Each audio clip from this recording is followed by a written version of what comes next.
I'd like to speak about technology trends, which is something that many of you follow, but we also follow for related reasons. Obviously, being a technology magazine, technology trends are something that we write about and need to know about. But also, as part of being any monthly magazine, you live in the future. We have a long lead time. We have to plan issues many months in advance. We have to guess at what public appetites are going to be 6 months, 9 months down the road. So we're in the forecasting business. We also, like a lot of companies, create a product that's based on technology trends. In this case, ours is about ideas and information and, if we're lucky, some entertainment. But the concept's quite the same. And so we have to understand not only why a tech is important, where it's going, but also, very importantly, when. The timing is everything. And it's interesting, when you look at the predictions made during the peak of the boom in the 1990s about e-commerce or internet traffic or broadband adoption or internet advertising, they were all right. They were just wrong in time. Almost every one of those has come true just a few years later. But the difference of a few years on stock market valuations is obviously extreme. And that's why timing is everything. You've probably seen something like this before. This is the classic Gartner hype curve, which talks about kind of the trajectory of a technology's lifespan. And just for fun, we put a bunch of technologies on it to show whether they were kind of rising for their first hype peak, or whether they were about to crash into the trough of disillusionment, or rise back in the slope of enlightenment, or et cetera. And this is one way to do technology forecasting. Get a sense of where technology is, and then anticipate the next upturn. We tend to do any technology that we think is sufficiently important. We'll typically do it twice. Once, we want to do it first. We want to be the first to do it for the geeks who appreciate that. We'll catch it right there at the technology trigger. You can see in 1997, we put Linux on the cover. But then, it comes back, and sufficiently big technologies are going to hit the mainstream. They're going to burst out. And then it's time to do it again, last year. And that's one way that we try to time technology trends. I'd like to talk about a way of thinking about technology trends that I call my grand unified theory of predicting the future, but it's closer to a petite unified theory of predicting the future. It's based on the presumption, the observation even, that all important technologies go through 4 stages in their life. At least one of the 4 stages, sometimes all 4 of the stages. And at each one of these stages can be seen as a collision with something else, for example, a critical price line, that changes both the technology and also changes its effect on the world. It's an inflection point. And these are the inflection points that tell you what the next chapter in that technology's life is going to be, and maybe how you can do something about it. The first is critical price. The first stage in a technology's advance is that it will fall below a critical price. After it falls below a critical price, it will tend, if it's successful, to rise above a critical mass and penetration. Many technologies at that point displace another technology. And that's another important point. And then finally, a lot of technologies commoditize. Towards the end of their life, they become nearly free. Each one of those is an opportunity to do something about it. There's an opportunity for the technology to change. And even if you missed, the first boom of Wi-Fi, Wi-Fi did the critical price, it did the critical mass, but it hasn't done displacement yet, and it hasn't done free yet. There's still more opportunity in that. I'd like to demonstrate what I mean by this by going through this, telling a story of the DVD, which is a technology which has done all of these. The DVD, as you know, was introduced in the mid-1990s, and it was quite expensive. But you can see that by 1998 it had fallen below $400, and $400 was a psychological threshold. And it started to take off. And you can see that the units started to trend up. It hit an inflection point. It was taking off. The next thing it hit, a year later, was critical mass. In this case, 20% is often a good proxy for critical mass in the households. And what's interesting here is that something else took off along with it, home theater units. Suddenly you have a DVD in the house, you've got high-quality digital video, you have a reason to have a big screen television, you have a reason for Dolby 5.1 surround sound, and maybe you have a reason for starting to connect them and bring the rest of your entertainment in. What's interesting also is note that Netflix was founded in 1999. You know, Reed Hastings is here. He clearly saw that was a moment. That was an inflection point that he could do something with. The next phase it hit was displacement. You can see around 2001, it finally outsold the VCR. And here, too, you can see the implications in the world at large. Netflix was right. The Netflix model could capitalize on the DVD in a way that the video rental stores couldn't. Among the DVD's many assets was that it's very small. You can stick in the mailer and post it cheaply. That gave an advantage. That was an implication of the technology's rise that wasn't obvious to everybody. And then finally, DVDs are approaching free. There's a company called Apex, a no-name Chinese firm, who has, and several times in the past year, been the #1 DVD seller in America. Their average price for last year was $48. You're aware of the Walmart, well, perhaps apocryphal Walmart stampede over the $30 DVD. But that's, but they're getting very, very cheap. And look at the interesting implication of it.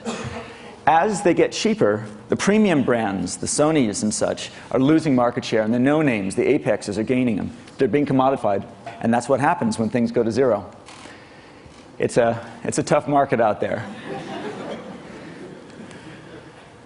Now that I've introduced these four ways of looking at technology, these 4 stages of technology's life, I'd like to talk about some other technologies out there, just technologies on our radar, and I'll use this lens, these 4, as a way to kind of tell you where each one of those technologies is in its development. They're not necessarily the top 10 technologies out there. They're just examples of technologies that are in each one of these periods. But I think that the implications of them approaching these crossovers, these intersections, is interesting to think about. Start with gene sequencing. As you probably know, gene sequencing, in large part because it's built on computers, is falling in price at a kind of a Moore's Law-like level. It is now possible will be possible, and if Craig Venter indeed comes today, he may tell you something about this, to sequence the human genome for $40 million by the end of this year. That's as opposed to billions just a few years ago. Our ability to capture the tools of creation are getting closer and closer. What's interesting is that at the same time, the number of genes that we're discovering are rising very quickly. Each one of these genes is a potential diagnostic test. There will come a day when you can have hundreds or thousands of tests done very cheaply if you want to know. You can learn about your own mosaic. Here's another technology that's approaching a critical price. This is a fascinating research from WHO that shows the effect of generic drugs on antiretroviral drug compounds and cocktails. In January 2000, the price was $10,000 or $27 a day. The generics came in first in Brazil and elsewhere, and the effect was just dramatic on pricing. Today, it's less than 50 cents a day. And what's interesting is if you look at the price elasticity, if you look at the correlation between these two, as the antiretrovirals come down, the number of people you can treat goes radically up. And the Clinton Foundation and WHO believe that they can treat 3 million people worldwide by 2005, 2 million in sub-Saharan Africa. And the falling price of drugs has a lot to do with that. Linux is another good example. This now we've switched to critical mass. These are now technologies that are hitting critical mass. And if you look here, here's Linux in red, and it's hit 20%. Interestingly, it's done a crossover before, but not the crossovers that matter. The crossover that's going to matter is the one with the blue. But you can look and see the direction those lines are going. You can see that at 20%, it's now taken seriously. It's not just for the geeks anymore. That is, I imagine, what people in Redmond wake up in the middle of the night thinking about. Another technology that we see all around us out here is hybrid cars. I don't know whether anybody has a Prius 2004, but they're fantastic. And if you look at the trends here, by about 2008, and I don't think this is a crazy forecast, there'll be 2% of auto sales. 2% isn't 20%, But in the car business, which is slower moving, that's huge. That's a rival. Once at 2%, you start seeing them on the roads everywhere. And what's interesting about the hybrids taking off is you've now introduced electric motors to the automobile industry. It's the first radical change in automobile technology in 100 years. And once you have electric motors, you can do anything. You can change the structure of the car in any way you want. You can have regenerative braking. You can have drive-by-wire. You can have replaceable body shapes. It's a little thing, and it starts with a hybrid, but it can lead to a whole new era of the car. Voice over IP is something you may have heard something about. Again, it's kind of coming out of nowhere. It's a little hard to use right now. There's a company created by the Cauda founders called Skype. Look at these numbers. They launched it in August of last year. They already have 4 million, nearly 4 million registered users. That's critical mass. And the same thing's happening on the carrier side. You're looking at IP taking over from some of the traditional telecom standards. This is a tipping point. If Malcolm's here, forgive me. And it's going to change the economics and the speed and the players in the industry. It's going to look a little bit like that. And finally, free. Free is really, really interesting. Free is something that comes with digital because of the reproduction costs are essentially free.